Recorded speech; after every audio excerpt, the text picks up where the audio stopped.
Hello बच्चों, let's read the question. If angle ACB is a right angle and AC is equal to CD and CDEF is a parallelogram, if angle FEC is 10 degree, then find angle BDE is equals to option A is 60, B 70, C is 50 and D is 55 degree. So let's talk about the key concept first.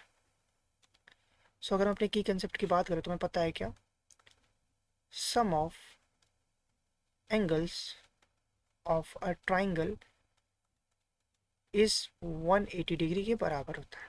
Okay, so we can easily justify it, and we know that second important thing is that for a parallel line, for a parallel lines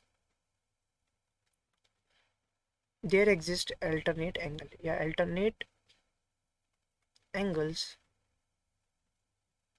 exist, alternate angle वहाँ पे exist करता है. तो अगर मैं figure को बनाऊँ, let's draw the figure for more clearance. Let's say this is my figure and I'm making it rough figure for the understanding purpose only. तो अगर मैं इस फिगर को let's say draw this line A, इस point को मैंने D मान लिया, इसको मैंने B मान लिया और इसी पॉइंट से मैंने इसको E ज्वाइन कर दिया लाइक दिस. अब यहाँ पे हमने क्या किया, इसको लाइक दिस, ये मेरा F हो गया और ये पॉइंट ऑलरेडी मेरा C है, तो ये हमने इसको ज्वाइन कर लिया. जैसे ये D हो गया, ये और ये हमें ये दिया है CEF की वैल्यू या FEC जो दिया है वो 10 डिग्री दिया गया. अब हमें पता है क्या, सिंस जो DE है, DE is parallel to CF, DE CF के पैरेलल होगा. क्यों? क्योंकि एक पैरेललोग्राम है. Because CDEF is a parallelogram, parallelogram है, इस वजह से C जो DE है वो CF के पैरेलल. अगर वो पैरेलल है तो अगर ये 10 है तो मेरा ये भी 10 होगा बिकॉज अल्टरनेट एंगल्स है. तो लिख सकते हैं एंगल DCE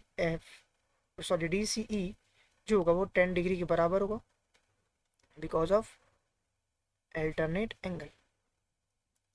अल्टरनेट एंगल से जो हमारे पास ये वैल्यू है ये भी 10 हो गई और ये हमें पहले से दिया कि ये 90 है.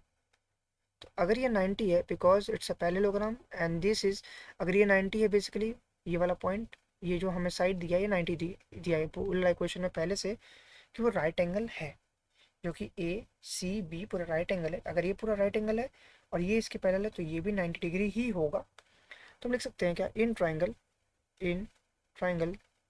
CED, हम ट्राइंगल CD की बात करते हैं.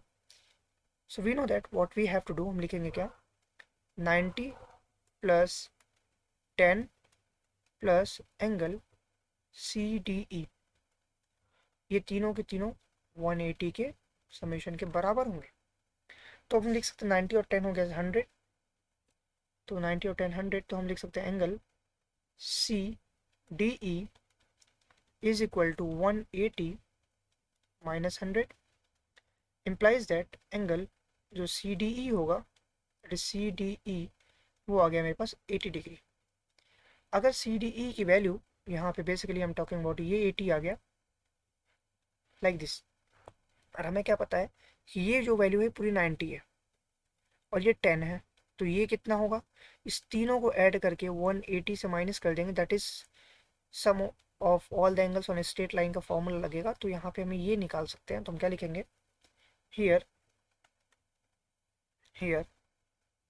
एंगल ACD प्लस ये एंगल जो कि हमने निकाला अभी जो कि 10 डिग्री दिया है, plus and the next angle is ये जो हमें दिया गया 90 डिग्री प्लस 90 किसके बराबर होगा, 180 के बराबर हो गया.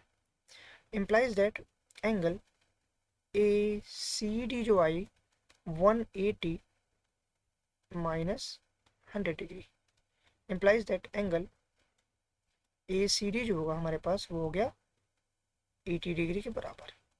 ये हमारे पास ACD की वैल्यू आ गई. तो हम यहाँ से निकाल सकते हैं क्या, we can simplify it further. तो हम यहाँ से लिख सकते हैं क्या, अगर मैं सिर्फ रफ फिगर बनाऊँ, सिर्फ रफली फिगर बनाऊँ, तो let us draw this line just like मैंने इस फिगर को ड्रॉ किया.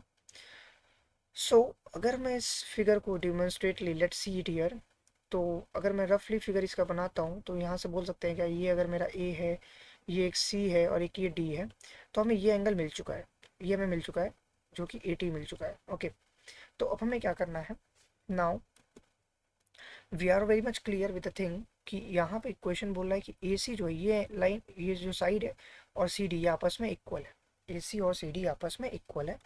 दैट मीन्स हम फिर से एक फिगर बना लेते हैं and that's a figure like this. हम इसको ऐसे बनाते हैं फिगर को, और अगर हम इस फिगर को ड्रॉ करते हैं that is my F, this is my C, और इस फिगर को हमने यहाँ से यहाँ ज्वाइन कर दिया। Let's say this is my point D, ये पॉइंट ई है and this is what basically I am drawing, ये मेरा बी पॉइंट है। ओके, तो अगर मैं इसको ज्वाइन करता हूँ, let's join it at point A.